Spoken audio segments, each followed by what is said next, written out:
એમાં હમણાં રિસેન્ટલી છે ને જીતેશ ડોંગાની એક નોવેલ છે ધીરામબાઈ, એમાં આરજે દેવકી અને આદિત્યનો અવાજ છે.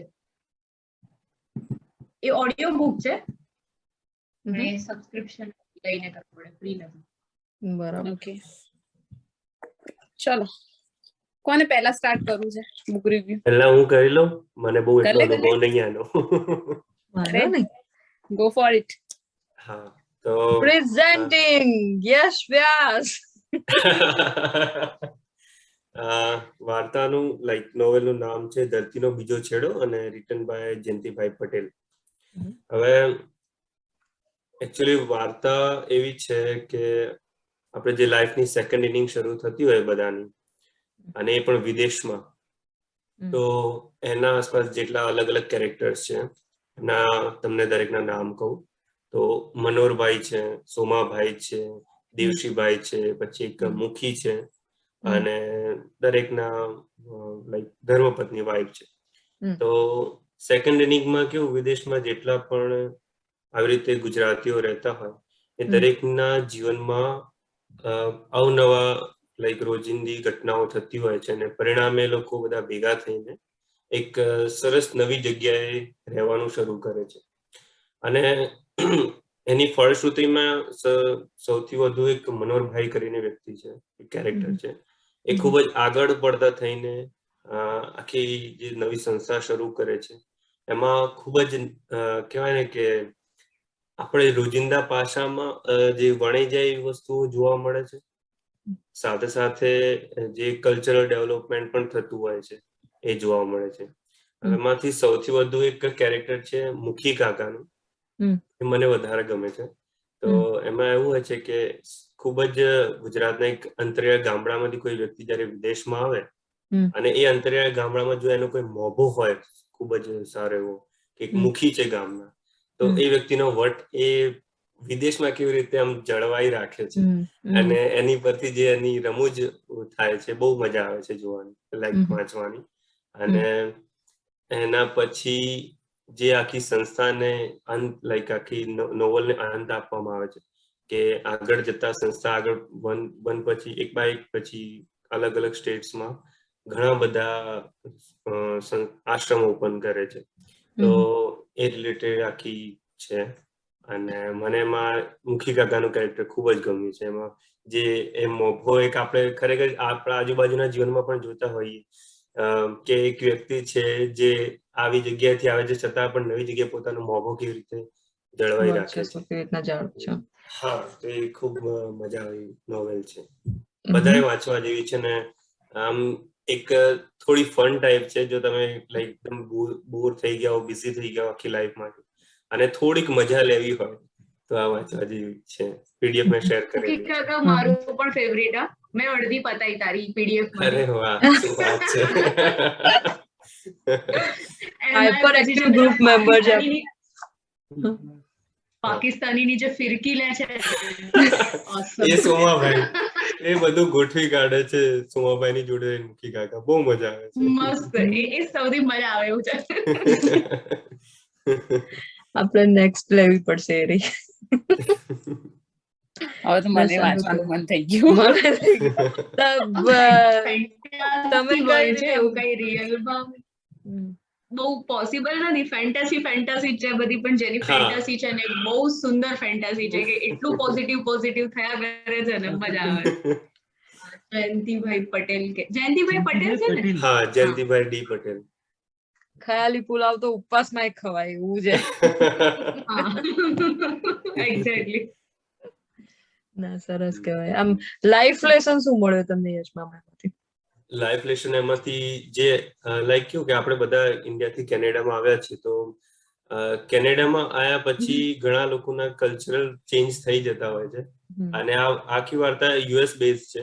તો કાઇન્ડ ઓફ બધા પોતાનો જે દેશ છોડીને આવે છે અને પોતાની લાઈફ પાર્ટનરમાં બિઝી થઈ જાય છે, અને જે આપણને કહેવાય ને કે ઉપરની જોવા મળે છે, આપણે પેરેન્ટ્સ તરફનું જે અભિગમ હોય છે ઘણાનો બદલાતો હોય છે. તો એ જળવાઈ રહેવો જોઈએ, અને એકચ્યુઅલી આપણું મૂળ શું છે એના ઉપસંહારમાંથી મને થોડું ખ્યાલ આવ્યો કે ના, જે વસ્તુ આપણે પ્રોપર હોવી જોઈએ, અને આના પછી ઘણા લોકોને કેવી તકલીફ પડતી હોય એના વિશે ખાસ જોવા. વાંચવા મળ્યું. જો આઈડેન્ટિટી ક્રાઇસિસ ના થાય એના માટે આ જરૂરી છે, રાઈટ? એક્ઝેક્ટલી આ બુક એ જ કહેવા માંગે છે, આઈડેન્ટિટી મેન્ટેન કરવાની, પોતાની સ્વમાનની જે લડાઈ છે ને, એ લડાઈમાં જ આખી સ્ટોરી ચાલી જાય છે એવું છે. હા, એક્ઝેક્ટલી. એ લોકો ને જે બહુ મસ્ત. એકબીજાથી કંટાળીને જે પેલું રોના ધોના કરીએ એવું નહીં, એમાંથી એ લોકો ઇન્સ્પિરેશન લઈને એક આખું અલગ સેગમેન્ટ ચાલુ કરે પોતાનો. હા. ભાઈ આપણે ચાલુ કરીએ હવે. કરો. બહુ મસ્ત હતું યશ, મને સાંભળીને બહુ સરસ. આનંદ છે. બહુ એટલે સરસ. વિવરણ એટલું સરસ નહીં કરી શક્યો, પણ થોડું શીખ્યું. ના, બહુ બહુ સરસ છે. હવે સરસ બહુ કરીશ. સારું સમજી શક્યા તમે શું કહેવા માંગો છો. કદાચ અમારા બધા કરતા બી સારું કર્યું. પહેલું Of હતું course. ને જ આટલું ક્લાસિક હતું, તો પછી બીજા બધાએ હવે થોડું સ્ટાન્ડર્ડ વધારવું પડશે. Nice one. બહુ સરસ. ચલો હવે ક્યુટ કપલ ને ચાન્સ આપીએ. બહુ વધારે ખેંચશે, તો આપણે પતાવી દઈએ પહેલા. અચ્છા, એવું તો તમે કહી દો. આની બહુ લાંબી છે એટલે. મારી બુક આજના સેશનમાં પૂરી નહીં થાય. હા, એટલે એને છેલ્લે આપીએ, આપણે પૂરું થવા પતે અને બંધ કરી દઈશું પછી. બરાબર. ઓકે, તો હું આવી જાઉં નેક્સ્ટ. હા, તો તમે બોલો. ના હિનું, ગો એહેડ. ચલો, તો મેં હમણાં એક બુક વાંચી, કાગળ પર ચોમાસું. મને એકચ્યુઅલી તુષાર શુક્લની કવિતાઓ અમુક વારે બોલે કે વેકેશન માણીને પાછી હું જાઉં, એમ લાઈફને એમ બહુ સિમ્પલ વર્ડ્સની અંદર બહુ સારી રીતે ડિસ્ક્રાઇબ કરી દે છે, એમ કે ભાઈ કોઈ દીકરીની વ્યથા કેવી, કે કોઈ પપ્પાની વ્યથા કેવી, કે કઈ પણ કરે, બરાબર. તો કાગળ પર ચોમાસું, it's all about basic element કે જે આજની લાઈફમાં બધાની જિંદગીમાંથી મિસિંગ છે, કે કોઈના માટે કેર કરવી, કોઈના પાછળ ઘસાવું, થોડું નિસ્વાર્થપણે ઘસાવું, કોઈક માટે કંઈક સારું કરી છૂટવું, માનવતાની ભાવના જે આપણે કહીએ, જે હાલ મોસ્ટલી લોકોમાં નથી હોતી. એમ કોઈ આમ એની કન્ડિશન પર પેલું હોય તો લોકો કે આપણે શું યાર કરશે, એવી રીતનું. તો કાગળ પર ચોમાસું એમને એક ટોપિક એવા લીધા છે, એક ચેપ્ટર એવા લીધા છે કે જેની અંદર આમ બેઝિક વસ્તુઓ છે, જેમ કે એક બેંક ઓફિસર હોય છે અને પછી એ પોતે આખી જિંદગી કરપ્ટ રહ્યા હોય છે, પણ આમ પાછળથી એમની જિંદગીમાં જયારે એમને પેન્શન માટે એમ દોડવું પડે છે, તો ત્યારે એમને કરપ્ટ લોકો સામે મળે છે. તો આમ આખું સર્કલ ઓફ લાઈફ, આખું કર્માનું જે આમ થાય ને, તો એમને રિયલાઇઝ થાય છે કે મેં કેટલું ખોટું કર્યું. તો કાગળ પર ચોમાસુની અંદર આવા બહુ જ બધા આમ એ લોકો એલિમેન્ટ રાખેલા છે, બહુ જ બધા આવું રાખ્યું છે કે કરપ્શન છે, બળાત્કાર છે, કોફી બ્રેક છે, કે એકાંત છે, કે તમને જે પણ તમે બેઝિક વિચારી શકો કે નિસ્વાર્થપણું શું હોવું જોઈએ, સ્વાર્થી લોકો શું હોય છે, એ બધું આખું એમને એક વસ્તુ પર એક લેખ લખ્યા છે. એટલે આ બેઝિકલી નવલિકા નથી કે નવલકથા નથી કે કશું જ નથી. એમને એક આમ પેલું ફ્રી ડાન્સની જેમ એક ફ્રી રાઇટિંગ રાખ્યું છે કે જેને આપણે કોઈ એક ફોર્મ ના આપી શકીએ. તો મેં આની અંદર એક ફેવરેટ તો નહીં, પણ એ ચેપ્ટર મને ગમ્યું કે કોફી બ્રેક જે એમને ડિસ્ક્રાઇબ કર્યું છે, બહુ સારું કર્યું છે. એ આમ એક રીતે ભીંજવી જાય તમને કે આપણે પણ હાલ એ જ ફેઝની અંદર છે, ભલે આપણે એવા થવા નથી માંગતા, પણ એની અંદર કેવું છે કે આજની પેઢી કે ઇંગ્લિશમાં જીવવા મથે છે, પછી કે રિયલ વર્લ્ડ કરતા વર્ચ્યુઅલ વર્લ્ડમાં વધુ રહેવાનું પસંદ કરે છે, ઇમોશન્સ એક્સપ્રેસ નથી કરતી, પછી દોસ્તો સાથે ટોર ટપ્પા કરવા નથી ગમતા, ખાલી એકાંતમાં કોફી માણવી ગમે છે. એટલે કે એન્ટી સોશિયલ થવું સારી વસ્તુ, એ ખરાબ વસ્તુ નથી. તમે એન્ટી સોશિયલ છો તો છો, પણ તમે સોશિયલાઇઝ એક જિંદગી તમે જીવતા હતા, એમાંથી તમે એન્ટી સોશિયલ થઈને ફ્રસ્ટ્રેટ થાવ છો ને, એ વસ્તુ ખોટી છે. કે તમે એના સિવાય કોઈ આખી જિંદગી ડેવલપ નથી કરી કે ભાઈ હું એન્ટી સોશિયલ છું, હું કોઈના જોડે વાત નથી કરતી, કઈ વાંધો નહીં, પણ મારી પાસે મારી દુનિયા છે, હું ડાન્સ કરું છું, પેઇન્ટિંગ કરું છું, કે હું ગમે તે કરું છું. લોકો એ પણ નથી કરતા અને સોશિયલાઇઝ પણ નથી કરતા, અને એના કારણે ફ્રસ્ટ્રેશન એટલું બધું પોતાની અંદર રાખે છે કે સામે તમને ફ્રસ્ટ્રેશન જ આપે છે. એવી રીતની વસ્તુ છે. એટલે બેઝિકલી માણસ પાસે જે હોય બીજાને આપે, એવી રીતની વસ્તુ એમને આ બધી કહી છે આની અંદર. પણ છેલ્લે એ પણ કહ્યું છે, એ જિંદગી એ જનાબ, તમારા મારા વિચારવાથી કે કહેવાથી શું થાય છે, તો ચાલે જ જવાની છે. એવી રીતની વસ્તુ છે. તો કાગળ પર ચોમાસું આપણી ભૂમિકામાં ક્યાં કે સ્પેશિયલ એલિમેન્ટ મિસિંગ હોય છે, અબાઉટ કેરિંગ, અબાઉટ લવિંગ સમવન, અબાઉટ નિસ્વાર્થપણે કોઈની પાછળ ઘસાવવું, કે કોઈની માટે સારું કંઈક કરી છૂટવું, એ બધું ભેગું કરીને એમને આખી બનાવી છે. તો તમને સાહિત્ય પણ એ કદાચ કનેક્ટ કરે ના કરે, પણ ઇમોશનલી 100% કનેક્ટ કરશે. That's it. વન્ડરફુલ, ખૂબ સરસ. બહુ મસ્ત છે હા. એમાં એ જે કીધું ને લાસ્ટમાં હિનુએ કે કાઇન્ડ ઓફ કે તમે એકલા રહો છો એનાથી વાંધો નથી, પણ એકલા રહીને તમે જે પોતાના ઉપર ફ્રસ્ટ્રેશન ભેગું કરો છો અને એક્સપ્રેસ નથી કરતા એનાથી વાંધો છે. એટલે મૂળ તમે એકલા રહો તો ઓકે, બટ તમે તમારી કંપનીને પસંદ કરો. હા, તમે અલ્ટિમેટલી તમે જે કરો છો એમાં તમે ખુશ રહો, ખુશી આપો અને ખુશી લો. બસ એ જ. that was kind of મસ્ત. Yeah. સારી વસ્તુ છે, પણ એનાથી પછી ફ્રસ્ટ્રેટ થવું એ હા, આખું બસ વે એ. અલગ થઈ જાય. હા બસ આપણે એ individual way ચાલે. હા બસ એ જ ને, તમે ના બોલો યાર, માણસની પોતાની મરજી છે, મારે નથી થવું સોશિયલાઇઝ, પણ બીજાને શું કરવા સામે એવું આપો છો તમે એમ. અને થાવ તો પોતાની જાતને બી હેરાન ના કરો અને આજુબાજુ વાળા ઘરનાને બી હેરાન ના કરો. બિલકુલ ના, બિલકુલ ના હેરાન કરો. એમાં જે લાસ્ટમાં લાઈન કહી ને, લાસ્ટમાં જે લાઈન કહી એ પ્રમાણે છે, જિંદગી હે જનાબ. જિંદગી એ જનાબ, તમારા અને મારા કહેવાથી શું થવાનું છે એમ. એક્ઝેક્ટલી. કરેક્ટ.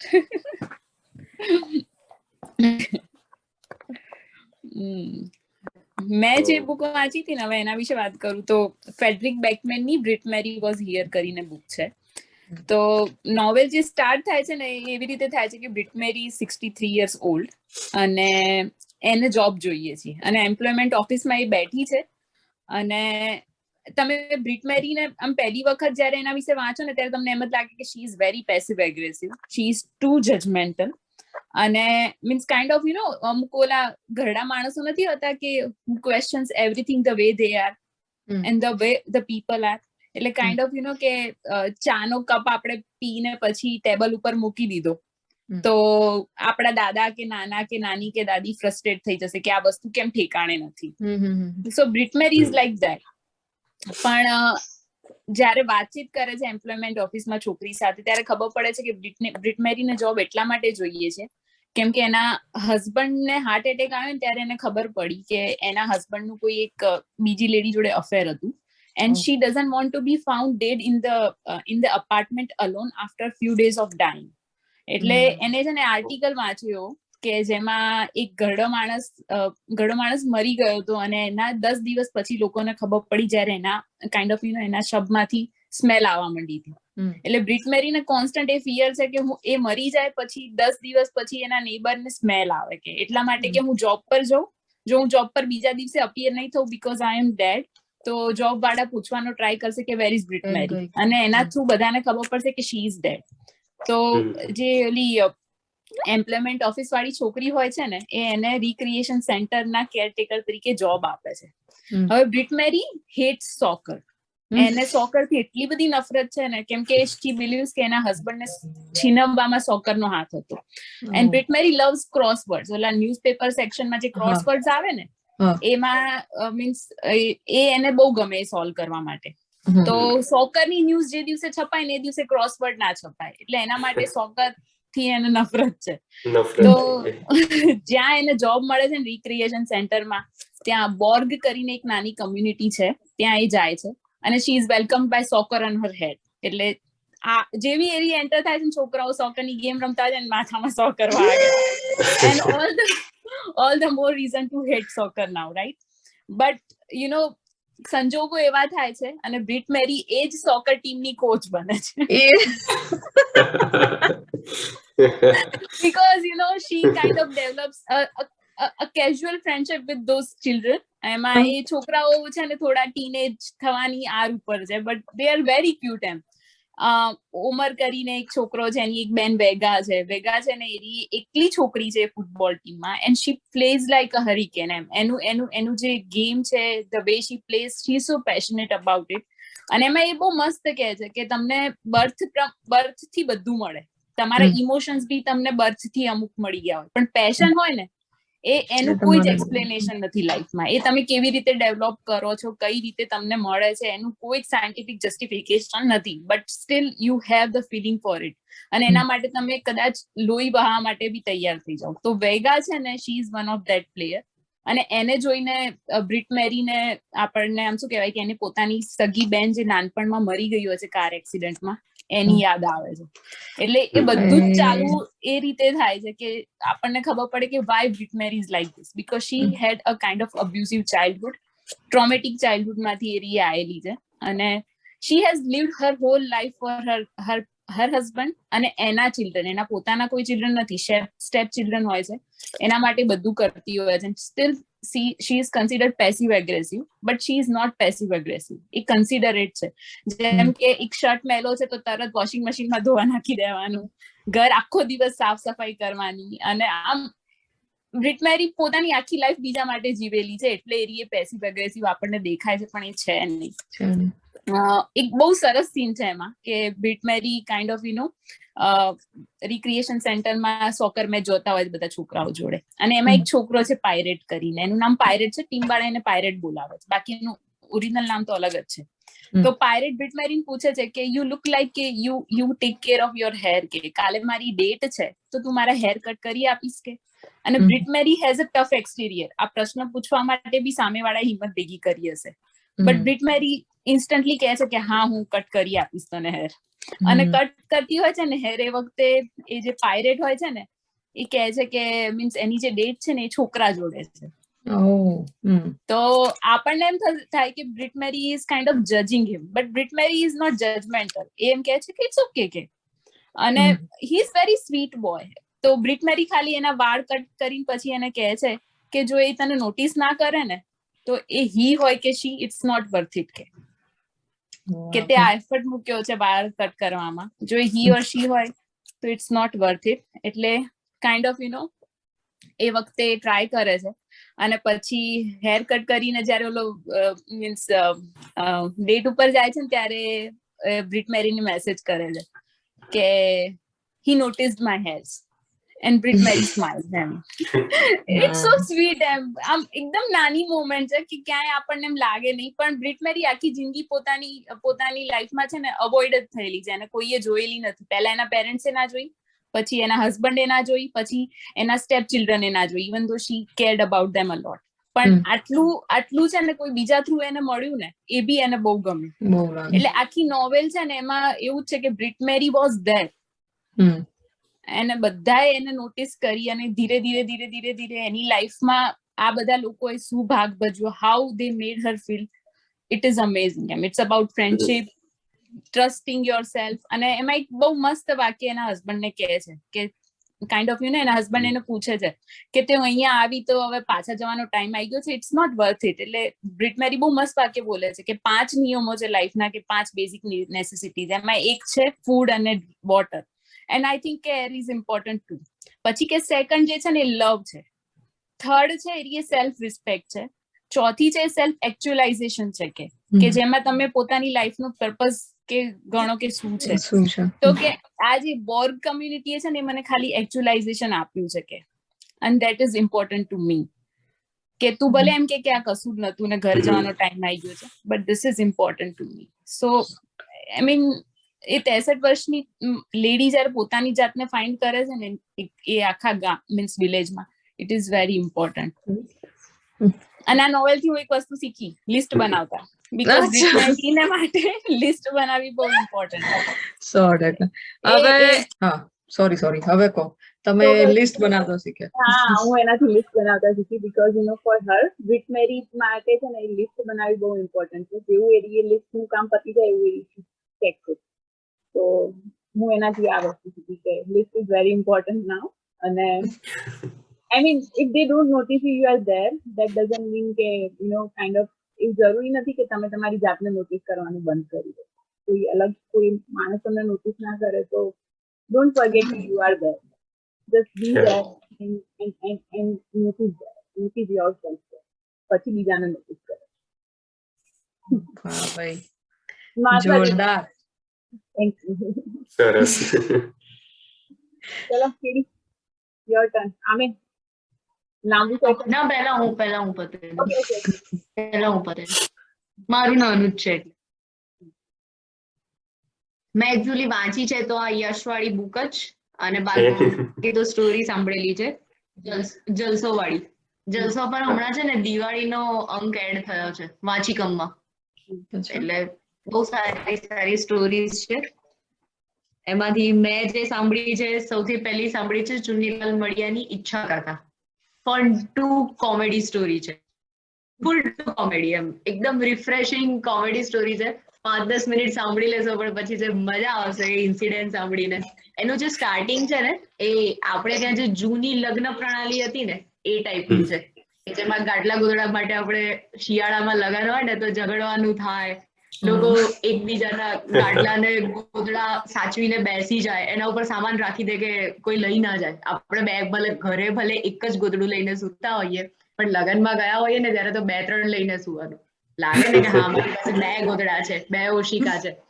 એ જે એકદમ બિલકુલ જૂના સ્ટાઇલની, આપણે જયારે નાના હતા ત્યારે વાડીઓમાં જતા અથવા તો જેના ઘરે પ્રસંગમાં ગયા હોઈએ ને એના રિલેટિવ્સ ને ત્યાં ઉતારા મળ્યા હોય, પછી એમાંથી મંડપ સર્વિસ વાળાના ગાટલા ગુંદડાનું જે કલેક્શન થાય બધા પોતપોતાના ગ્રુપ વાઇઝ, એ જે યાદ અપાઈ દીધું કે આજકાલ એ હોટેલ વાળા કલ્ચરમાં હવે વસ્તુ જતી રહી છે, બિલકુલ જતી રહી છે. આગળનું જે સેગમેન્ટ છે ને એ રીતનું છે. એક લગ્નમાં આ ઈચ્છા કાકા વ્યક્તિ છે એની આસપાસ જ આખી સ્ટોરી ઘૂમે છે.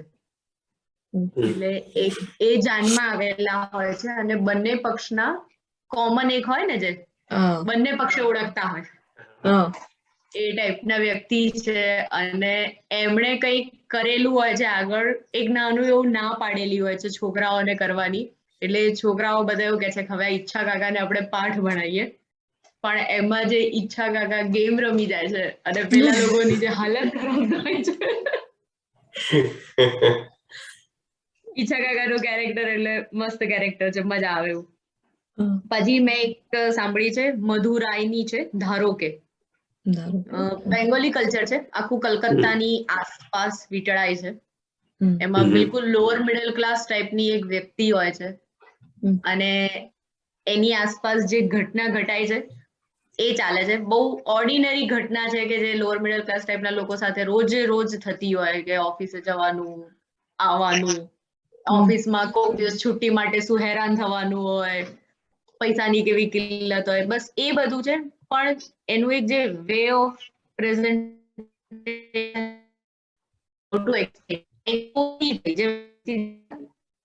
પણ મધુરાએ જે રીતે કીધી છે ને એને શરૂઆત કરી છે ધારો કે. ધારો કે જો આજે તમારો જન્મદિવસ હોત, ધારો કે તમે આજે ઓફિસે મોડા પહોંચ્યા હોત, એ જે ધારો કે વાળી શરૂઆત છે ને એ સાંભળીને મજા આવે છે. પછી એક કુન્નિકા કાપડિયાની સાંભળી પ્રથમ રાત્રિએ, લગભગ બધાએ સાંભળી જશે, કારણ કે કુન્નિકા કાપડિયાની એ બહુ પોપ્યુલર સ્ટોરી છે. મેં બીજી કે ત્રીજી વખત મારે સાંભળવામાં આવી, એટલે મેં અધૂરેથી છોડી દીધી પછી, કારણ કે આ સ્ટોરી ખબર હતી. અને એક સાંભળી મેં કિરીટ દુધાત. મેં એની આ રાઇટરની પહેલી સ્ટોરી સાંભળી. આ રાઇટરને મેં ક્યારેય વાંચ્યા નથી ને સાંભળ્યા નથી, પણ ઓસમ રાઇટર છે. એની એક સ્ટોરી છે વીટી. એમાં જે કેરેક્ટર છે ને એ નાનો છોકરો છે અને એ અને એના મામાની વચ્ચેની આખી સ્ટોરી ચાલે છે. એમાં એના મામાને થયો હોય છે ટીબી. એ અજાણતા એ લોકો એને રિસીવ કરવા જાય છે અને એની આસપાસ આખી ઘટના, સ્ટોરીનું સસ્પેન્સ નહીં ખોલું, પણ એ જે નાનો છોકરો છે ને એની મનોવ્યથા ચાલે છે એની આસપાસના લોકોની, જે કારણ કે એ ટાઈમની વાત છે જ્યારે ટીબી મટવા વાળો રોગ નહોતો, ડિસીઝ હતું એ ટાઈમે. અને એમાં મને એક એનું સેન્ટેન્સ મેકિંગ બહુ સારા કરે છે. એક સ્પેસિફિક એને હોસ્પિટલમાં જે સ્મેલ હોય ને એ સ્મેલ બતાવવા માટે એને એક આખું વાક્ય લખ્યું છે કે હું હોસ્પિટલમાં ગયો, એ નાનો છોકરો કહે છે કે હું હોસ્પિટલમાં ગયો ત્યાં આ પ્રકારની ગંધ આવતી હતી. પણ એ જે પ્રકારની ગંધ છે ને એ વાક્ય તમે સાંભળો ત્યારે આહા, આપણને ફીલ થાય કે હા આવી જ ગંધ હશે. એ જે સ્પેસિફિકલી હોસ્પિટલની સ્મેલ હોય ને એ ટાઈપની એને એક આખું સેન્ટેન્સ એક્સપ્લેન કર્યું છે કે આ ટાઈપની ગંધ હતી. એટલે વાર્તા પણ સારી છે. એ રાઇટર બહુ સારા છે. સ્ટોરી ભલે બહુ ઓર્ડિનરી હોય કે પણ એનું રાઇટિંગ કન્ટેન્ટ બહુ સારું છે. શું નામ છે અગેન? કિરીટ દુધા? હા, કિરીટ દુધા. એનું જે લખવાની શૈલી છે ને એ ગમી આપણને, કે સ્ટોરી ભલે સાવ સીધી સાદી હોય પણ મને એની શૈલી ગમી. એવી ને એવી કિરીટ દુધાતની એક બીજી વાર્તા હતી, પ્રવાસ. અચ્છા. એમાં એવું છે, આઈએએસ ઓફિસર છે, એની આસપાસ જે રોજે રોજ ઓફિસમાં લોકો સમસ્યાઓ લઈને આવતા હોય એ જ છે, પણ છતાં એમાં જે કે વે ઓફ એક્સપ્લેનેશન ઈચ્છા કાકા સાંભળી લેજો, જ્યારે પણ કંટાળો આવે ને ત્યારે જલસો ડાઉનલોડ કરીને મજા આવી જશે. અને બધા મુખી કાકા, ઈચ્છા કાકા, બધા કાકાઓએ બાજી મારી દીધી છે. ઈચ્છા કાકાની સ્ટોરી તો બહુ જ કોમેડી છે. એને જે આઈડિયા લીધો છે ને, એ આઈડિયા એમ થાય કે salute boss. Now hand over to KD. કોઈ છે નહીં બાકી હવે? આપણે ચાર જ છીએ. પછી વારો નહીં આવે. હા, એટલે પછી આ લિંક નવી બનાવી પડશે. હા, ટૂંકમાં પતાવી દઉં. બનાવી દઉં. ના, નહીં જરૂર. ઈચ્છા કાકા વાળી સ્ટોરીનું નામ શું છે? મારે એ લખવાનું રહી ગયું. નામ Sorry. જ ઈચ્છા કાકા છે. સ્ટોરી અચ્છા, નામ જ ઈચ્છા કાકા છે. ઓકે. આ આઈ થિંક 10th માં કે એમાં ગુજરાતીની અંદર એક ચેપ્ટર આવતું હતું ઈચ્છા કાકા નામથી જ. તમારી વખતે હોય તો ના, ખબર અમારી નહીં. વખતે મેં નથી. તમારી વખતે હશે, જોયેલી કારણ કે આ હું story. નહીં ભણેલી એ સ્ટોરી. ભણેલું છે. મને નથી ખબર. એટલે આપણે બધા એક બેચમાં છીએ, આપણાથી 1 વર્ષ નાનો છે, એટલે હા. ઓહ, તો એ સિલેબસ નવા સિલેબસ વાળો છે. આપણાથી જસ્ટ પહેલા સિલેબસ ચેન્જ થયો હતો ને, પછી સોરી. વખતે લાઈન હોય છે.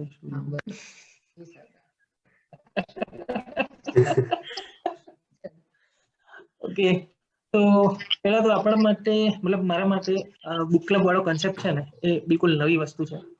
મને કોઈ આઈડિયા નથી કે આમાં ખરેખર શું હોય, પણ હું એવું માનીને હાલું છું કે મારે છે ને બુકના સિક્રેટ્સ ખોલવાના નથી, બુકની આખી સ્ટોરી કહેવાની નથી, મતલબ આખી જે મારી પાસે સિઝલર છે એ તમને બતાવવાનું નથી, ખાલી એની સ્મેલ આપવાની. સિઝલર તમારે ખાઈ અને શેનો ફોટો બતાવ? ના, ખાલી સુગંધ જ મળશે અત્યારે. મોટા માટે એક લેક્ચર થાય. તો ઇંગ્લિશ ઓથર્સમાં વસ્તુ નથી, આપણા ગુજરાતી, હિન્દી અને મતલબ નેટિવ લેંગ્વેજીસ છે, એટલે આપણી ઇન્ડિયન લેંગ્વેજીસ, એમાં એક કલ્ચર છે કે કોઈ પણ ચેપ્ટર કે કોઈ પણ બુક વિશે તમે બોલો એની પહેલા ઓથર વિશે વાત કરવી પડે. મેં નામ તો કહી દીધું છે ઓથરનું, કાલિદાસ.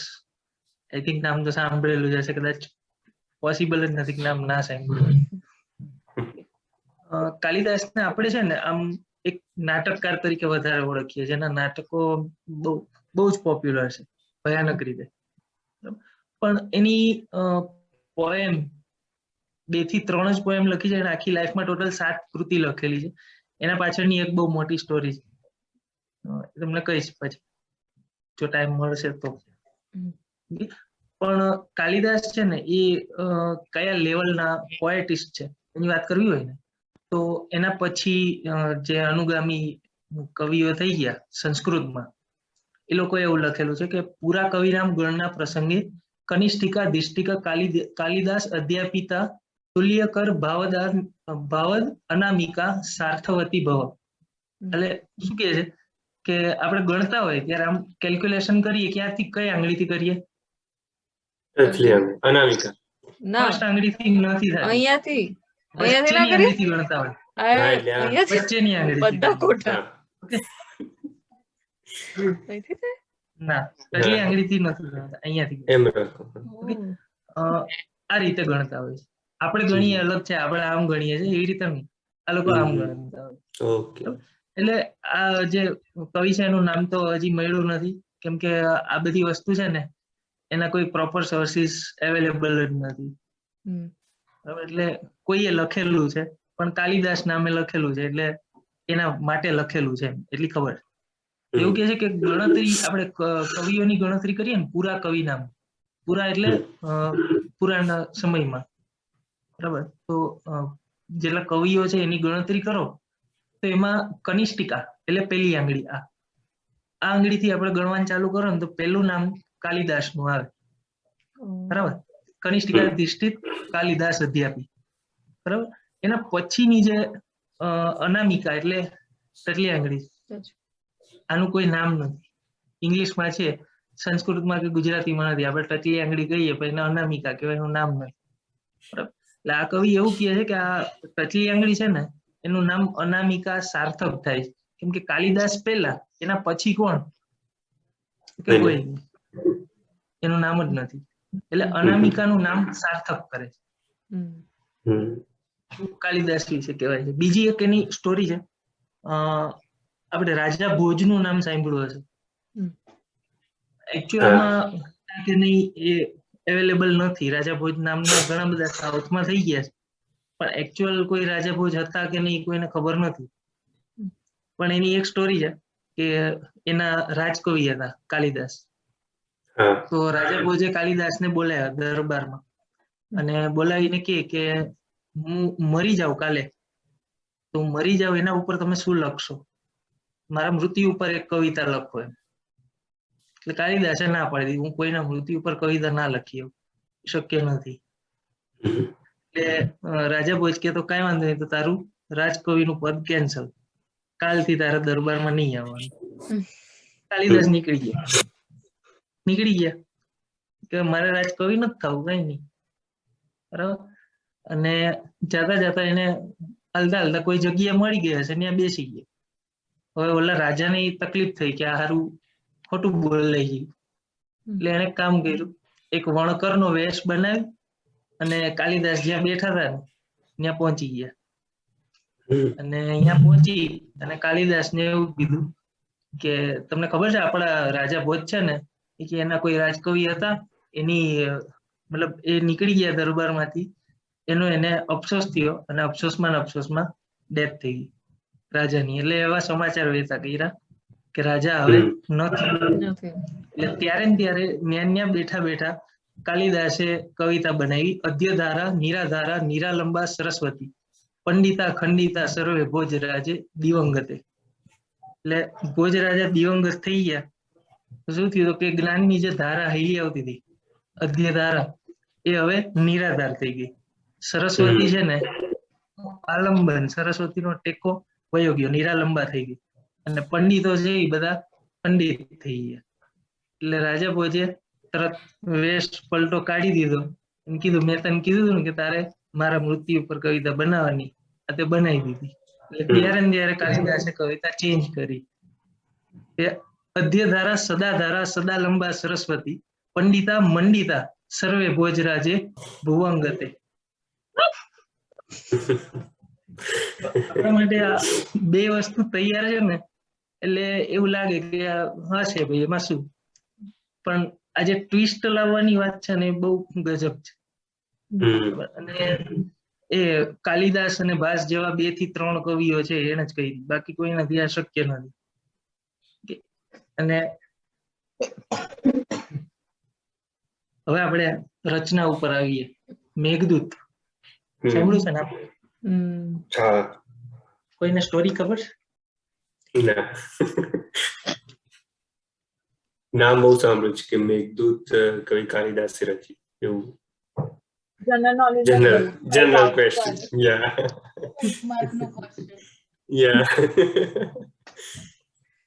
જો આપણી છે ને મોટા મોટી આમ જોવા જઈએ ને તો આપણું કમનસીબી કહેવાય ઇન્ડિયન્સની કે આ વસ્તુ છે આપણે સાચવી નથી શકીએ. વચ્ચે ઘણા બધા એના પેરામીટર્સ છે પણ આપણે ખાલી નસીબને માની ના લઈએ. પણ મેં તને કીધી હતી બકા. ઓકે, મેઘદૂત છે એની નામ ઉપરથી ખબર પડે કે મેઘ એટલે વાદળ, વરસાદ છે, બરાબર. આમાં એને વાદળના ફોર્મમાં લીધું છે મેઘને, આપણે વરસાદ કહી શકાય. એને મેસેન્જર બનાવે છે, દૂત બનાવે. કોણ બનાવે છે? તો કે યક્ષ. હવે યક્ષ એટલે શું, કોઈને આઈડિયા છે?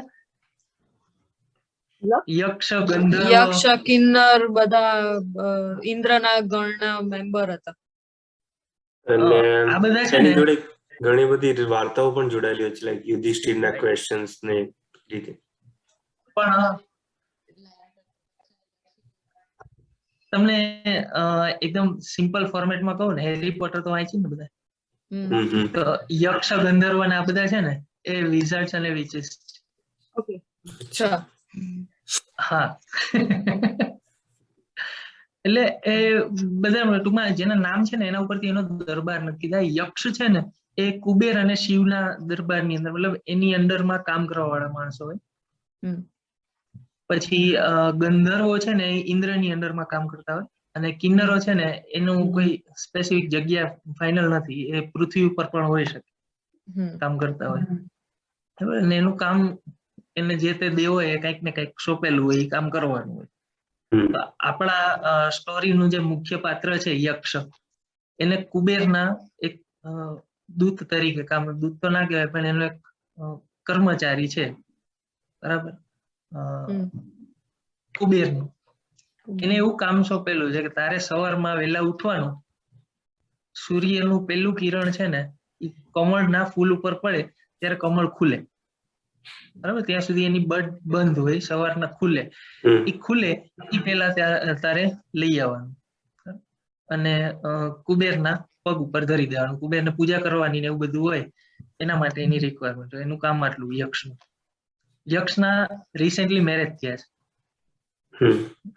હવે શરત એવી છે કે કમળનું ફૂલ છે એ ક્યારે લેવાનું, તો કે સૂર્યનું પેલું કિરણ પડે ત્યારે. યક્ષ છે એના લગ્ન થયા છે, એટલે રિસેન્ટ મેરેજ થયા છે, એટલે ઘરે એને વહેલી જવાની ઉતાવળ છે. એટલે એ શું કરે છે કે સવારમાં વહેલો જયારે અંધારું હોય ને ત્યારે જ કમળ લઈ આવી દે અને કુબેર ત્યાં સુધી વાંધો નતો, એ તો ટાઈમ થાય એટલે ખુલી ગઈ. કેમ આટલું બધું હસવાનું? પણ જે પ્રમાણે એને કર્યું ને ત્યાં સેટિંગ, ત્યાં સુધી વાંધો નતો, અને પછી મૂકી દીધું, રાઈટ? એટલે હવે જે એન્ટિસિપેટેડ જે વસ્તુ થવાની છે ને એના ઉપર હું હસી રહી છું. સ્ટોરીની ખબર હશે?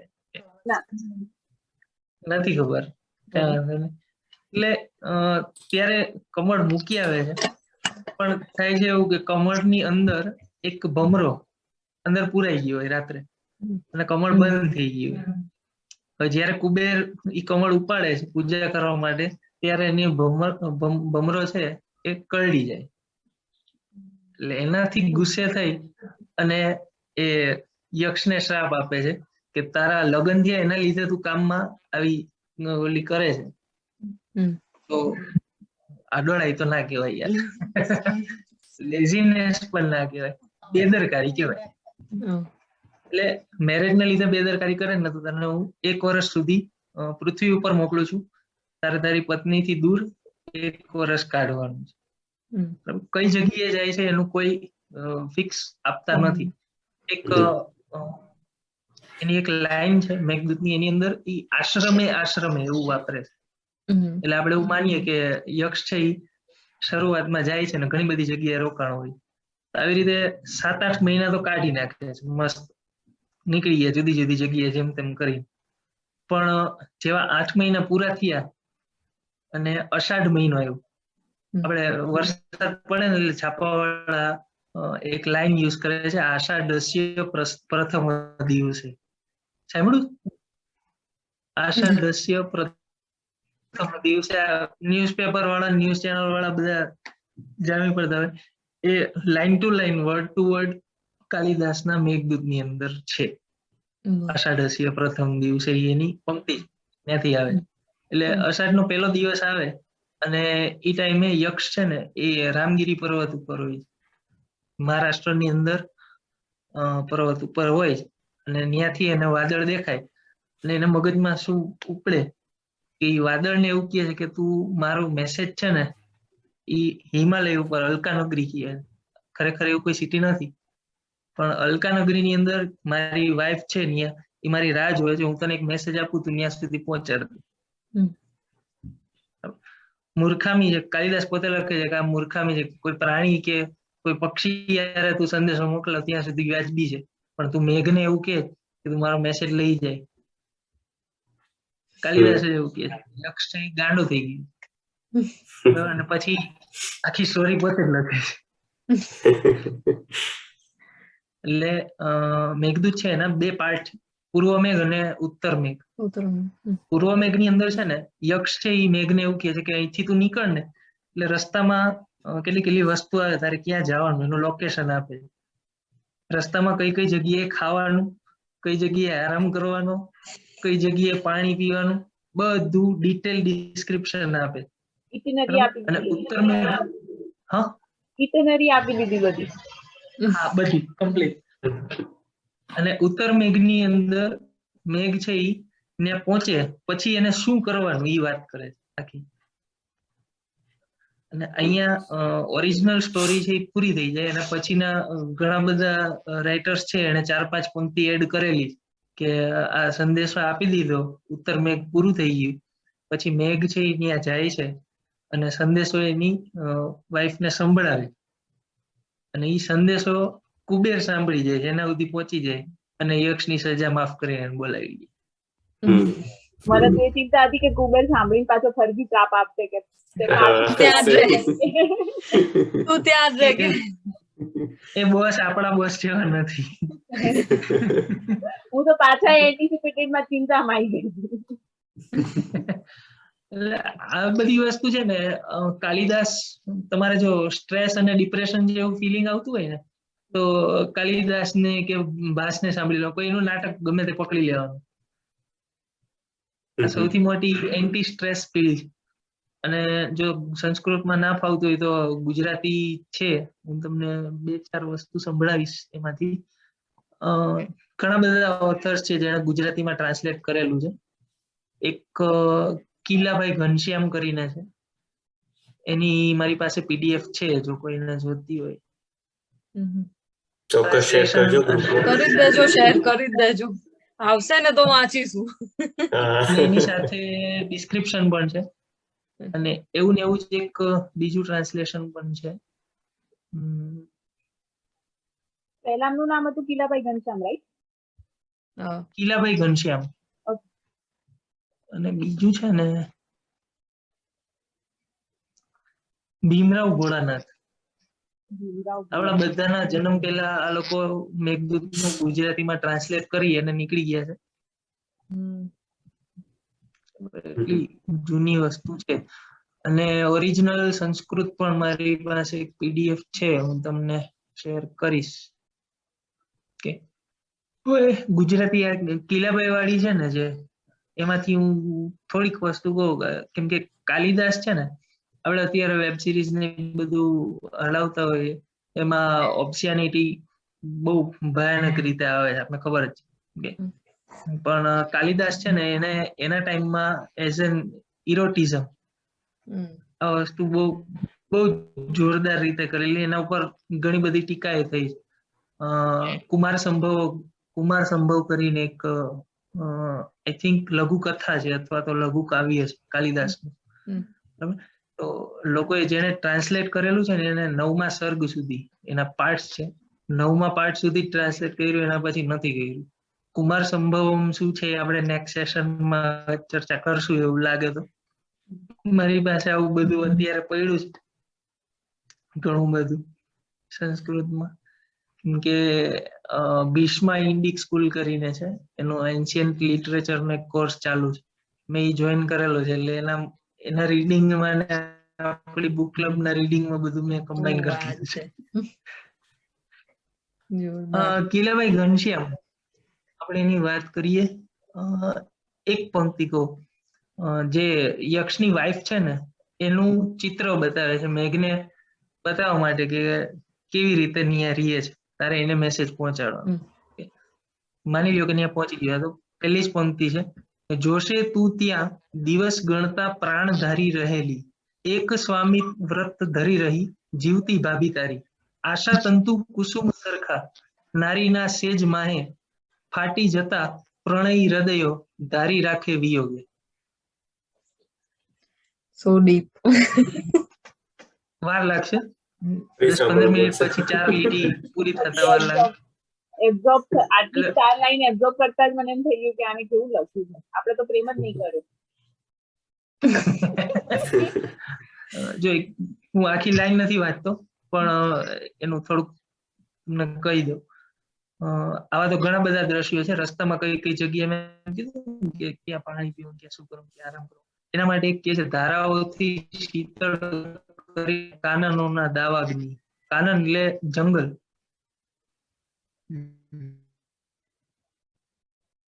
દાવાગ્નિ એટલે અગ્નિ ને દાવાનળ વાળું અગ્નિ, બહુ ભયંકર આગ.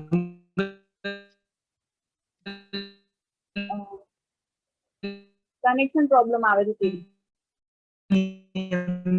અંદર દાવાઓથી શીતળ કરવા લાગેલી. સોરી, કનેક્શન તારામાં વાંધો છે? મારો અવાજ આવે બધાને? બાકીના આવે છે. હા મને આવે. ઓકે હવે આવે. નીતિ તારું નેટવર્ક જાય છે. હવે ક્યાં હતા આપણે? આઈ ગયું. રસ્તામાં એને શું કહેવાય? દાવાગ્નિ વાળી લાઈન ઉપર. કાનન.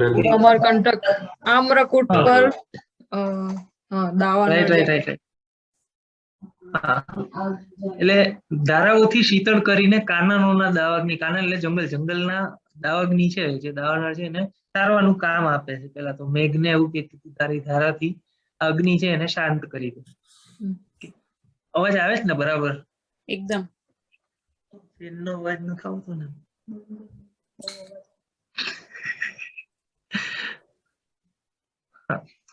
એટલે આગ ઠારવાનું કામ કરે છે, એનાથી એને થાક લાગે.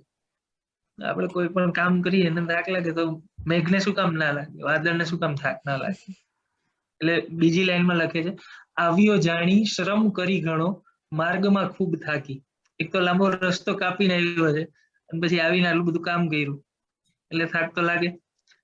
વિસામો ત્યાં ગિરિવર તને આપશે આમ્રકૂટ. આમ્રકૂટ પર્વત છે એ તને ત્યાં વિસામો આપશે, ત્યાં તારે આરામ કરવાનો. શોભી રે તો ગિરી નિખરશે દેવના દંપતીઓ, જાણે ગોરો સ્તન ભૂમિ તણો મધ્યમાં શ્યામ વર્ણો.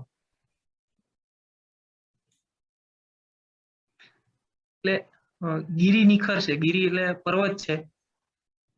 આમ્રકૂટ એટલે આપણે જે અમરકંટકની પહાડી અત્યારે જોઈએ ને તો એના બે સ્લોપ છે કે જાણે સ્તન હોય એવું લાગે. અને એની વચ્ચેથી આ મેઘને નીકળવાનું કે છે. મેઘનો શ્યામ વર્ણ, કાળો વર્ણ છે, એ વચ્ચેથી નીકળે એવું લાગે કે જાણે કોઈ એક સારી લેડી છે, બ્યુટીફુલ લેડી, એને વચ્ચે નેકલેસ પહેરેલો હોય. અને આ ગુજરાતી ટ્રાન્સલેશનમાં વસ્તુ નથી, સંસ્કૃતમાં એક આમાં એડિશન કરેલું છે કે નેકલેસ તો છે પણ જે અમરકંટક પર્વત છે ને એમાંથી નર્મદા નીકળે એનું સરોવર છે, તો એ નેકલેસ નું પેન્ડન્ટ, બ્લુ કલર નું પેન્ડન્ટ છે, એ સરોવર બને. આ જે સિનરી છે ને એ જાણે એવું લાગે કાલિદાસ છે ને એ કોઈ હેલિકોપ્ટર ઉપર ગયા હોય ત્યાં અને ઉપરથી જોયું હોય. આ એક જ વસ્તુ મેં તમને કીધી, બાકી આવું તો રસ્તામાં ઘણી બધી એની સિનરીઝ છે એવી જ રીતે એને બતાવી જાણે ડ્રોન થી શૂટ કરીને મોકલેલું હોય એ જમાનામાં. એટલે પછી ઘણા બધા કવિઓ અને લેખકો એવું કીધું છે કે કાલિદાસ છે એ સૂક્ષ્મ સ્વરૂપે ઉપર જઈને પછી જોઈને પછી લખતા હતા, પણ સાચું ખોટું આપણને નથી ખબર, એને લખેલું છે.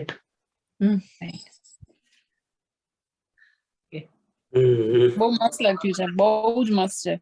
કેમ કે આવું તમે ગમે તેટલું વાંચો પણ આવું વર્ણન તો નથી જ સાંભળેલું. શક્ય જ નથી. શક્ય જ નથી ભાઈ. મને બધું તમે અભિજ્ઞાન શાકુંતલમ વાંચી રહ્યા છો, કેમ કે કદાચ તમે મેસેજમાં એ જ લખ્યું હતું કે મેં વાંચ્યું, ખબર નહીં. મેઘદૂત લખેલું. હાય હાય, હું તો હજુ તો મારે એકવાર ચર્ચા થઈ નીતિ સાથે, મેં કહ્યું ભાઈ અભિજ્ઞાન શાકુંતલમ મેં તો શ્લોકે કહી દીધો એનો એક. હા, મને એક શ્લોક કીધો કે તને શાંતિ વાળો શ્લોક ને. શાંત અનુકૂળ પવન તારા શુભ માર્ગે વહેતો રે, એ રહ્યું પેલું શાંતાનુકૂલિત શિવશ્ર પંથા એવું કઈક છે, નથી ખબર મને. શાકુંતલ તો એ તો નાટક છે ને, એ એક અલગ લેવલની વસ્તુ છે. એના માટે તમારે 5 થી 6 કલાક જોઈએ એની જીસ્ટ આપતા. અચ્છા,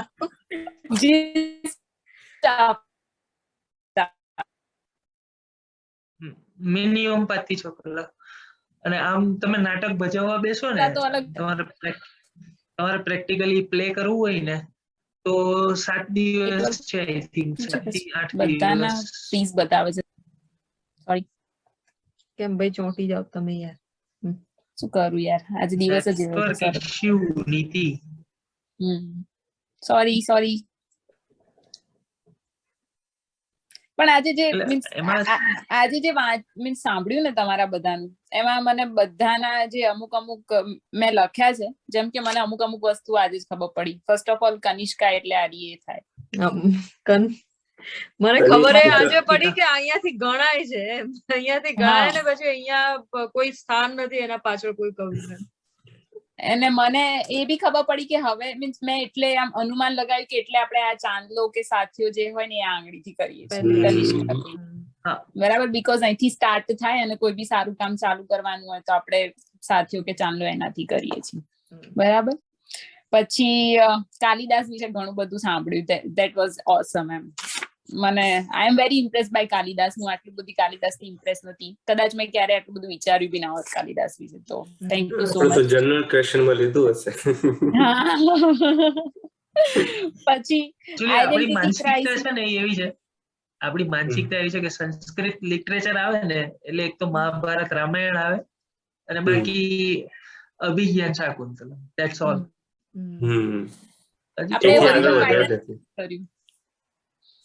આગળ આવશે ઘણું. Nice, thank you so much એના માટે. બહુ ગમશે સાંભળવું કે વાંચીશું તો ક્યારે પણ આટલું સાંભળવા મળે. આ કેટલી ઉમદા વાત કહેવાય એમ કે ભાઈ ગુજરાતી ઈઝી છે, આપણે શીખતા આયા છીએ, ભણતા આયા છીએ, ઉછર્યા છે ગુજરાતીમાં. સંસ્કૃત ટફ પડે સમજવી, પણ એ આમ ઉર્દુ જેવી છે કે ભાઈ લેંગ્વેજ ઓફ લવ છે. ખબર પડી ગઈ તો તમને નશો આપી દેશે. પેલું સૂફીમાં જેમ છે ને દિલથી અલ્લાહ સુધી, એવી રીતે આમાં સંસ્કૃતમાં દિલથી ભગવાન સુધી. દિલથી ભગવાન સુધીની લેંગ્વેજ નથી. મારે તને ક્લેરિફાય કરવી પડશે. એ અલગ વસ્તુ છે. સંસ્કૃત આપણા માટે સંસ્કૃત લેંગ્વેજ એક જ છે, પણ ટેકનિકલી સંસ્કૃત છે ને બોલવા આપણી જે રેગ્યુલર આપણે લેતા હોય યુઝમાં એ સંસ્કૃત અલગ છે, લખવા વાળી અલગ છે, અને જે વેદોમાં હતી ને એ અલગ છે. આપણે સંસ્કૃતને ભગવાન સાથે જોડવાની વાત નથી, આ દિલથી દિલની જ વાત છે. દિલથી દિલની વાત છે ભાઈ. વાહ, awesome. I am writing this. Identity crisis વિશે યશે બહુ સરસ નોવેલ વાંચી છે કે વિદેશમાં જઈને ક્યાં આઈ મીન કેવી રીતે તમે તમારો ઈગો તાળવી શકો એ કેરેક્ટરે સમજાયું. પછી નિધિએ જે એક વાક્ય કીધું છે ને એ કાઇન્ડ ઓફ જે હોસ્પિટલની સ્મેલ વાળું જે એના લેખકે વર્ણન કર્યું છે. I want to read that sentence. બસ મારે એ જ રીઝન થી વાંચવી છે કે એ વાક્ય કેવું હોય. હા, એક્ઝેક્ટલી. અને અમારા માટે આ બુક ક્લબ વાળો કન્સેપ્ટ છે ને એ જ હતો કે અમારે તમને રવાડે ચડાવવાના છે. બરાબર છે, અમારે રવાડે ચડવું છે.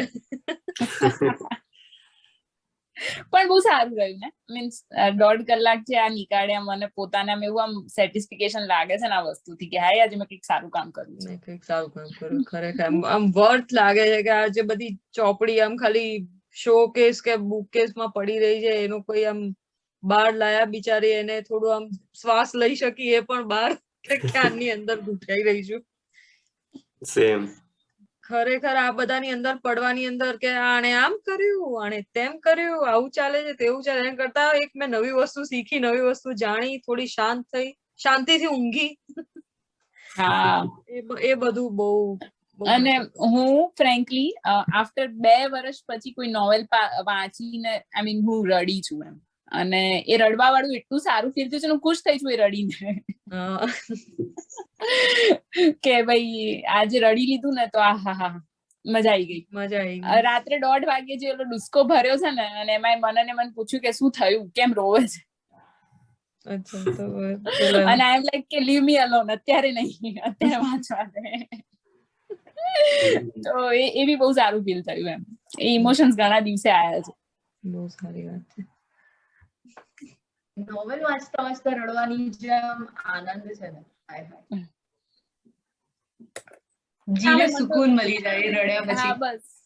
બસ એમ થઈ જાય કે ના થોડું ઇન્ટેલિજન્ટ રીતે રોયા છીએ. રોવામાં કોઈ ઇન્ટેલિજન્સી ના હોય પણ એવું લાગે કે ના ઇન્ટેલિજન્ટ રોયા છીએ થોડું એમ કે હા. બરોબર. એવે મારે તો ભેગડાની main- તાળ કે યશ કઈ કહે મારે છે? તો મેઇન લાઈક આજે અમુક ટાઈમ હોય આપણે કંટાળી જતા હોઈએ કામથી આવીને, યુટિલાઇઝ થયો છે આ ક્લબના લીધે. તો મેઇન કંઈક વાંચવા મળ્યું, કંઈક નવું. જે કંઈ બુક્સ હજુ પડી રહી છે PDF માં તે બધી ધીમે ધીમે યુઝ થશે. નહીં તો હું વિચારતો હતો કે યાર ખોટી જગ્યા રોકે છે, ડિલીટ કરી, પણ હવે વાંચીને શેર થશે. બહુ જ સરસ વાત છે. મને 2-3 બુક, ઓડિયો બુક, બધી વસ્તુઓ 2-3 તો મને હાલ જ મળી ગઈ કે મારે એડ કરવી પડશે, આ વાંચવાની છે હજુ. એટલે હું શું વિચારતી હતી કે આજે બધું ડિસ્કસ છે ને એમાં અમુક પોઈન્ટ મેં લખી દીધેલા છે, તો હું એનું મીટિંગ નું જીસ્ટ કે એવું કંઈક બનાવી દઈશ. તો છે ને કોઈ રિસોર્સિસ કે કંઈ એવું હશે ને કેડી હશે મારા પર, તો કોઈને વળી ક્યાંક એ વાત ભૂલી ગયા હોય નામ, જેમ કે હું ઓલા કિલાભાઈ ઘનશ્યામ કે ઓલા ભાઈ જે નામ લખાવડાયા તમે લોકોએ, જંગીભાઈ કે, છે કાકા. હા, તો એ તરત જ એ નામ યાદ આવી જાય, રાઈટ? હા. એટલે એ વસ્તુ રહેશે. અને આ જે લિંક છે ને એ ગૂગલ ડ્રાઈવ માં આપણે શેર કરી દઈશું, એટલે કોઈને જોવું હોય તો. બરાબર. સરસ સરસ. કોઈને વાંધો નથી ને વિડીયો મૂકીએ તો? ના ના, હું એકચ્યુઅલી વિચારતો હતો કે ફોટો પડીને મૂકવા જેવો છે. હા લા. એ યાર એક ફોટો આન તો બધે હું વાયરલ કરું જુઓ. મેં એક પાડ્યો છે, હું શેર કરીશ પાછળથી. હું એ પાડું છું. ઉભારો ફરીથી બધા ફરીથી મારે પાડી, ખબર નહીં કઈ રીતે પડશે આમાં. હું પાડી દઉં છું. હું સ્ક્રીનશોટ પાડી દઉં છું. ચલો 1 2 3 સ્ટાર્ટ. 3 પાડ્યા છે, અગર કોઈની આંખો બંધ થઈ ગઈ હોય તો. બંધ આંખો વાળો શેર કરવો છે.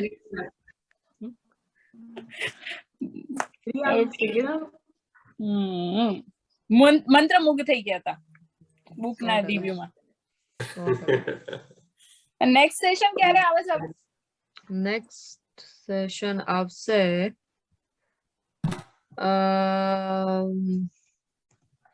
બે વીક પછી. December 5th, December 5. December 5th.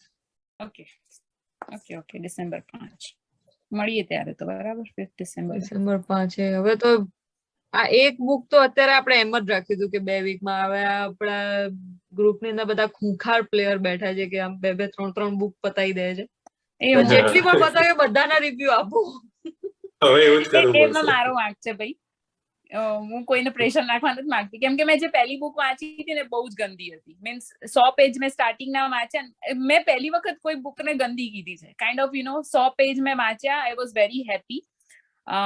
બહુ નાની મોમેન્ટ્સ એમાં બી બહુ મસ્ત હતી સ્ટાર્ટિંગના 100 પેજમાં, કે એક કાઇન્ડ ઓફ એક નાનું ચાઇલ્ડ છે એન્ડ એના પેરેન્ટ્સ છે ને એ ડ્રગ એડિક્ટ છે. તો ધ પોઈન્ટ ઓફ વ્યૂ એટલો બધો જબરદસ્ત હતો ને કે આપણને મજબૂર કરી નાખે કે કોઈ એડિક્ટ ના છોકરા હોવું કેટલું ટફ છે. મીન્સ કોઈ ડ્રગ એડિક્ટ ના છોકરા હોવું કેટલું ટફ છે. તમારી આખી ઇનોસન્સ જતી રહે નાની ઉંમરમાં. એન્ડ ધ પેરેન્ટ્સ કે જયારે એ કોઈ બી સબસ્ટન્સ નો યુઝ કરતા હોય ને પછી એ પેરેન્ટ છે ને એ અલગ જ પેરેન્ટ હોય. ગુસ્સામાં તમને તમારું પેરેન્ટ અલગ લાગી શકે, પણ ઇન્ફ્લુઅન્સ ના લીધે, ડ્રગના ઇન્ફ્લુઅન્સ ના લીધે જયારે કોઈ પેરેન્ટ અલગ લાગે ને એ બહુ ટફ વસ્તુ છે કોઈ બી નાના છોકરા માટે. કે એ તમને ત્યારે એ છોકરી છે ને બહુ મસ્ત વાક્ય બોલે છે કે it was good mama and it was a bad mama. તો એ જે ગુડ મોમા અને બેડ મોમાનો જે ડિફરન્સ તમે જયારે આમ વાંચો ને ત્યારે તમને એમ થઈ જાય કે યાર આ તો બહુ ખરાબ વસ્તુ છે. આપણે લકી છે કે આપણા પેરેન્ટ્સ કોઈના એવા મીન્સ ડ્રગ એડિક્ટ નથી. તો પણ પછી જે નોવેલ ટર્ન બહુ ખરાબ લીધો, એટલે પછી મારે નોવેલ આખી પૂરી કરવી પડી, કેમ કે ચાલુ કરી હતી તો પતાવી તો પડે, પણ મને આઈ didn't want to share that, એટલે પછી મેં બીજી બુક વાંચી. બોલો બાકી. ચલો તો પછી ઓલમોસ્ટ ઓલ ઓવર. બહુ મજા આવી. બહુ સારું લાગે છે કે બહુ આમ નોલેજેબલ લોકોની વચ્ચે બેઠી છું. હા. ઇન્ટેલિજન્ટ લોકોને. ઇન્ટેલિજન્ટ તો- લોકોની વચ્ચે બેઠી છું. આજ તો કાલિદાસ વિશે ઘણું નવું જાણવા બહુ મળ્યું. સારું. બહુ અને મજા આવી ઓડિયો કાલિદાસ. બુક નો કન્સેપ્ટ ખાસા ટાઈમ થી ખબર હતી, પણ આમ ખબર નથી કે આમ આટલી સારી ઓડિયો બુક પણ આમ એક્ઝિસ્ટ કરે હોય છે. છે. Yeah. તો જલસો નામ છે ને એપ નું, જલસો ને? જલસો. હા, જલસો છે ને એકચ્યુઅલી મ્યુઝિક એપ છે. હમ. એમાં બધા ગુજરાતી સોંગ્સ અવેલેબલ હોય છે, જૂનાથી લઈને રિસેન્ટલી જે આવેલા છે બધા. અને એનું એક આ સેગમેન્ટ છે બાચીકમ, એનું એક જમણ કરીને પોડકાસ્ટ છે, બહુ મસ્ત છે. તમે આમ તમને આમ એમાં છે ને મોહન થાળ, ફૂલવડી, એ એક એક વાનગી ઉપર જે આખું એ લોકોએ પોડકાસ્ટ બનાવ્યું છે ને, મજા આવી જાય એમ. એટલે ચટાકેદાર પોડકાસ્ટ છે એકદમ. Okay okay. ઓકે, મૂડી લોકો માટે. મારી નેક્સ્ટ બુક એ હોવાની છે, ખાતા રહે મેરા દિલ. તો હું પહેલા જય સાંભળીશ. સાવડા. શું વાત છે. જમણનો પોડકાસ્ટ બહુ સારો છે. એ લોકોના બધા ઘૂઘરા, મસ્ત મસ્ત વાનગીઓ છે જે આપણી દેશી છે ને એ બધી છે. અને ગુજરાતી હા, વસ્તુ એક ફૂલવડી ખાતી વખતે અંદરથી જે પેલો આખો મરી નીકળે ને એનો જે સ્વાદ આવે, વાહ વાહ વાહ અરે મને મારી- અત્યારે ટેસ્ટ આવી ગયો મોઢામાં. વાહ. એ જ વસ્તુ છે. જમણ સાંભળીશ ને એટલે તને આ વસ્તુ ફીલ થશે. તને એવું લાગશે આમ કે હા, એ ફૂલવડી ખાતા ખાતા પેલો મરી આવ્યો મરી જે આવ્યો. તમતમાટી બોલાય મગજમાં એને. હું એક ઓડિયો બુક છે. હું એક સાચી વસ્તુ કહું, તમને લોકોને એમ નથી લાગતું કે તમે બધાએ ખોટી ખોટી લાઈન ચૂઝ કરી હતી? अब क्या जब चिड़िया चुग गई खेत, अब हो गया डैमेज. क्या गधी पे तो शहजादी क्या चीज है? ડેમેજ થઈ પણ જો ગયું. ક્યારેક ક્યારેક આવા આઈડિયાઝ મળતા રહે અને આપણે ફરી જીવતા થઈએ. આમીન. આમીન. એ ઇન્શાલ્લાહ. જેને ગુજરાતી ગીતો સાંભળવાનો શોખ હોય એ 21માં ટિફિનનું રાહ જુએ શણગાર અધૂરો સાંભળી લેજો. 1 મિનિટ. શણગાર અધૂરો. રાહ રાહ જોવે શણગાર. અચ્છા. શણગાર અધૂરો 21મું ટિફિન છે, એનું પહેલું જ ગીત લોન્ચ થયું છે હમણાં. હમણાં જ ચાલુ કરું, જુઓ. ઘર ગજવું એનાથી. બહુ જ છે, એના લિરિક્સ બહુ જ અદ્ભુત છે. સાંભળવા જેવી વસ્તુ છે. એમાં યક્ષ અને યક્ષિણી વાળો લીધેલો છે, મેહુલ સુરતીના અવાજમાં છે. છેલ્લે છે ને યક્ષ યક્ષિણી વાળું કે પહેલા છે? પહેલા અને છેલ્લે બંને છે, બે લાઈનો મસ્ત છે. મહાલક્ષ્મી અય્યરનો અવાજ છે ગુજરાતીમાં. શું વાત છે. Done, done. સુરતીએ સુરીલું કરી દીધું છે ગીત આખું. હા, એવું જ છે. આશાવરી થાટમાં છે ને? હા, આશાવરી એક વસ્તુ કહું? થાટમાં છે. એક વસ્તુ કહું, આપણે બધા એકબીજાને ઓલરેડી ઓળખીએ છીએ. આ યશ છે ને, એ પૂજાનો ભાઈ છે, નીતિ. હા, હું ઓળખું છું. મેં તે દિવસે તને ઓલું નતું કીધું, હિનુ સાથેનો ફોટો જોઈને કે આ તો પૂજીનો ભાઈ છે. હા, એટલે હા. આપણે બધા એકબીજાને ઓળખીએ જ છીએ. ये दुनिया गोल है. ગોલ હે. बहुत बड़ी गोल है. એ જે રાહ જુએ શણગાર અધૂરો સોંગ નો લિરિસિસ્ટ છે ને, એ કોણ છે ખબર છે? હમણાં આજકાલ તમે ઇન્ડિયામાં ફોન કરતા હોય ને તો ઓલો એક ગજવે છે કોલર ટ્યુન વાળો છોકરો, વેક્સિન વાળો, દેશની 100 કરોડ જનતા હોય, પાર્થ તારપરા. તારપરા. અચ્છા, પાર્થ એના વિડિયો બહુ દેખ્યા છે બધા. Yeah. જે આપણું મગજ પકાવે છે ને બોલી બોલીને. એને લિરિક્સ લખ્યા છે. શું વાત. હા, એનો lyricist છે. lyricist, એ લિરિક્સ એ ગીતનો lyricist છે પાર્થ તારપરા.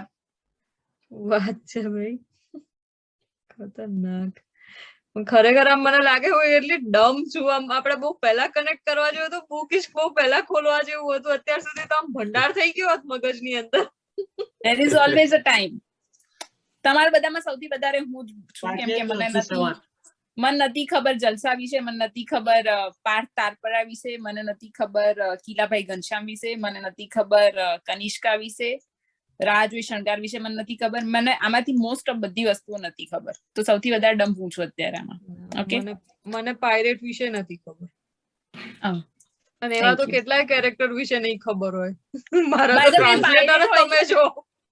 એ બાય ધ વે પાયરેટ હોય છે ને, એને પાયરેટ એટલા માટે કહેતા હોય છે કેમ કે એના પપ્પા જેલમાં હોય છે અને એને ટેક્સ ઇન્વેઝન નો ક્રાઇમ કર્યો હોય છે અને બ્રિટ મેરીને જયારે ખબર પડે છે કે એના પપ્પા જેલમાં છે એટલે એને પાયરેટ કહેવામાં આવે છે કેમ કે એમને ચોરી કરી હતી.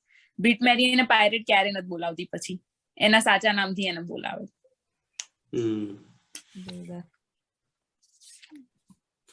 વિચિત્ર છે પણ આમ અલગ પોતાની રીતે આમ આગવી છે, યુ નો અલગ અલગ ક્વોલિટી છે એની, જેટલી ખરાબ બહુ છે સરસ ફ્લિપ સાઈડ છે. આઈ લવ્ડ ઇટ એમ.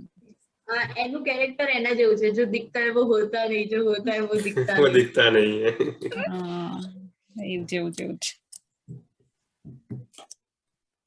મજા આવી ગઈ. ચલો તો પહેલી નજરે જે આપણે કોઈને ખોટું જજમેન્ટ આપી દે એવું કેરેક્ટર છે. એક્ઝેક્ટલી. હું મારા નાનાને બહુ કડક માનતી હતી કે kind of he is disciplined and he worries about so many things which is not important, but 63 વર્ષના લાઈફના એક્સપિરિયન્સ પછી તમને ખબર પડે કે ભાઈ અમુક વસ્તુઓ બહુ ઇમ્પોર્ટન્ટ છે. મીન્સ તમે કોઈ ઘરડા માણસને અલગ નજરથી ત્યારે જુઓ કે જ્યારે એ માણસ એકલું તમને દેખાય. ટાઈમિંગ જોજો, અચાનક પતિ ના જાય. ના 7 મિનિટ જો આપણા પાસે 7 મિનિટ છે, 17 મિનિટ है तुम्हारे पास. SRK. મારી વચ્ચેથી ગપાઈ ગઈ હતી. એક વેબસાઇટ છે livestaro.com, સોરી રણકાર.com. રણકાર. હા, એની પર PDF બધી મળી રહે. એના ઉપર મેઘદૂત છે ને એનું ઓડિયો વર્ઝન છે પ્રફુલ દવેના અવાજમાં. ઓહ, શું વાત છે. અને એક શરૂઆતમાં વાત હતી PDF બધી મળી રહી, ગુજરાતી PDF, એની વેબસાઇટ કોઈને ગુજલિપ.com, પ્રતિલિપિ.com. ધબકાર પર મળશે, થોડી ખબર નહીં હશે તો. ધબકાર માતૃભાષા પર બી મળે છે. રણકાર છે ને એ પર્ટિક્યુલર સોંગ માટે, મતલબ તમારે જબ નોસ્ટાલ્જિક કીધું ને તો નોસ્ટાલ્જિક ગુજરાતી સોંગ સાંભળવા હોય ને તો આના ઉપર જઈ શકાય. કોઈ પણ ગુજરાતી ગીત જે તમને યુટ્યુબ પર ના મળે, રણકાર પર મળે. ઓકે. આજકાલ ઓલું બહુ વાયરલ સોંગ થયું છે ને, આપણે જ રાજા ને રાણી, એ આશિષ હેમા દેસાઈ ના અવાજમાં રણકાર પર છે. બહુ જૂનું સોંગ છે. બહુ જૂનું સોંગ છે. અત્યારે પાર્થિવ ગોયલ અને માનસી ગોયલ ના અવાજમાં બહુ વાયરલ ચાલી રહ્યું છે. એ લોકોએ ચલાવ્યું છે બહુ. મોસ્ટલી એ લોકો એ જ કરી જાય છે, બધા રીમેક કરી પણ જે જૂના ગીતો છે ને એ બધા હજુ ફીલ અપાવે આપણને કે છે. હા, પણ સારું કામ કરે છે, એટલીસ્ટ આપણા મગજમાં એ ગીતો આવે તો છે. એમાં એક બીજું સોંગ છે પેલું, થાંભલીનો ટેકો ને ઓશરીની કોર, પણ બીની છોકરીએ પાળ્યો રે મોર. એ એકચ્યુઅલી વિરાજ બીજલ મહેતાના અવાજમાં છે, પુરુષોત્તમ ઉપાધ્યાય સાથે. હા, અને અત્યારે આમાં છે ને કોઈ બે સિસ્ટર્સ છે, એ લોકોએ ટ્વિન સિસ્ટર કે એવું છે, એમાં એ લોકોએ ફરી એને ગાયેલું છે. આના લિરિક્સ પણ બહુ સારા છે. કદાચ પેલી સમૃદ્ધિ સ્મૃતિ એવું કઈક નામ છે, બે સિસ્ટર, એ લોકોએ હમણાં એ ફરીથી કદાચ એ જ છે એમનું નામ, રે વાંઝારા કરીને ગાયું, એ પણ બીજલ અને વિરાજના અવાજમાં છે ને બહુ બહુ સારું ગીત છે, બહુ ખાસું જૂનું છે એ પણ. વિરાજ બીજલ મહેતાના અવાજમાં જે જૂના ગીતો છે ને એવું લાગે કે હાય હાય શું અવાજ છે એ લોકોનો. મેં એમને લાઈવ સાંભળ્યા હતા ત્યારે એટલું જ સારું લાગતું હતું કે બહુ બહુ સરસ લાગે. એમાં તો ગીતો હોય ને જે એમના જ અવાજમાં ગમે, જેમ કે તારે રે દરબાર, કોઈના અવાજમાં ન ગમે. સાચી વાત છે. ક્યારેક કોક થી સાંભળ્યું હોય ને તો એવું થાય કે ચાલ એકવાર વિરાજ બીજલ મહેતા વાળું ઓરિજિનલ સાંભળી લઈએ, પછી જ ઊંઘી એના જેવું. મને એવું પુરુષોત્તમ ઉપાધ્યાયનું દિવસો જુદાઈ ના જાય છે સ્પેશિયલી, એ એમના અવાજમાં જ ગમે એમ. भाई कैसा શું क्या बोल रहे हो, રીમેક कुछ समझ में नहीं आ रहा, पर आई फील योर ઓરિજિનલ સાંભળો તો જ તમારું મગજ કામ કરે, તો મગજ કામ ન કરે. હું ખાલી આમાં એટલી જ વાતથી મને કશું ખબર નથી પડી રહી કે તમે શું વાત કરી રહ્યા છો, પણ તમારા લોકોની જે વાતનું પેશન છે ને, તમે જે રીતે વાત કરી રહ્યા છો એ મને બહુ ગમે છે, હું એ ફીલ કરું છું ખાલી. હું એ ગીતોના અમુક નામ લખું જ છું કે આ કયો લાઈક સિંગર છે? આ બધા બધા તેંડુલકર છે, બધા બહુ આમ કપિલ દેવ છે એકચ્યુઅલી. મજા આવી ગઈ. મજા આવી ગઈ, આમ બહુ રિફ્રેશિંગ સેશન રહ્યો આપણો. નેક્સ્ટ સેશન ની અંદર મેઘદૂત નો ઉત્તર મેઘ લેવો છે કે બીજું કઈ નવું લેવું? ના, ઉત્તર મેઘ જ આખી તમે કહો. એ તો હવે આ તો બહુ આમ પેશન Interesting કરતા વસ્તુ બહુ છે. ધીરજની વસ્તુ છે. આટલી બધી વસ્તુ વાંચવી, સમજવી, આટલું ઉતારવો. તમે 4 લીટી કીધી, અમારું ફરી ગયું કે શું શું કહ્યું તમે. હેલ્પિંગ હેન્ડ ઘણા બધા છે. બહુ મસ્ત છે. તમને જે ઠીક લાગે, પણ ગમશે તમે જો ઉત્તર મેઘ આગળ લઈ લેશો તો. ચોક્કસ. કેમ કે અમે તો ક્યારેય વાંચીશું એમ કે આટલી બહુ મહાકાવ્ય ને એ બધું હોય તો.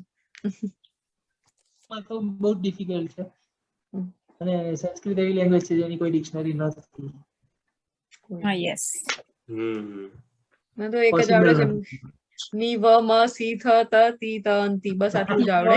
એટલે છે અંબ મ સતમ ત તતામ અન. અચ્છા, સરસ ભાઈ. બીજો પુરુષ એવું બધું નહીં આવડતું. એક જમાનામાં ગોખ્યું તું આ 2007 માં. ભક્તિની એક માર્કની જે સ્ટડી આવતી ને ખાલી જગ્યા ભરવાની.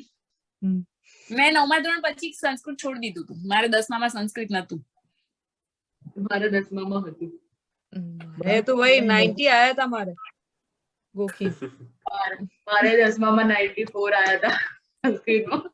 મારે 90 અપ નતા આવતા ને એટલે મેં છોડ્યું હતું. અચ્છા, સંસ્કૃત નતું ભાઈ 90 અપ લાયો. વાહ ભાઈ વાહ. ભાઈ હવે તમે ગોરાણી છો, હવે તો તમને આવડવું જોઈએ. એવું થોડો નોવેલ બોવેલ હવે પેલું કરો. સંસ્કૃત કરો. પણ મહારાજ કરતા નથી તો ગોરાણી કરે શું? મહારાજ આખા ગામને શીશામાં ઉતારે છે. ગોર બધું એમના નહીં કરતા કરતા. મને શ્લોક વધારે આવડે. મહારાજ હવે કરતા તો. તું એ ઓફિશિયલી તો હવે ગોરાણી જ છે, એટલે તારે શીખવું પડે. Okay, under consideration. હા, એમ તો ધીમે ધીમે જય પરશુરામ બોલતા શીખી છે ને, એમ હવે આ કામ કરતી થઈ જા. ભળી જવાનું. કઈ વાંધો નહીં, ચલો બની. એમાં ભૂલી જવાનું, બા ભૂલી જવાનું.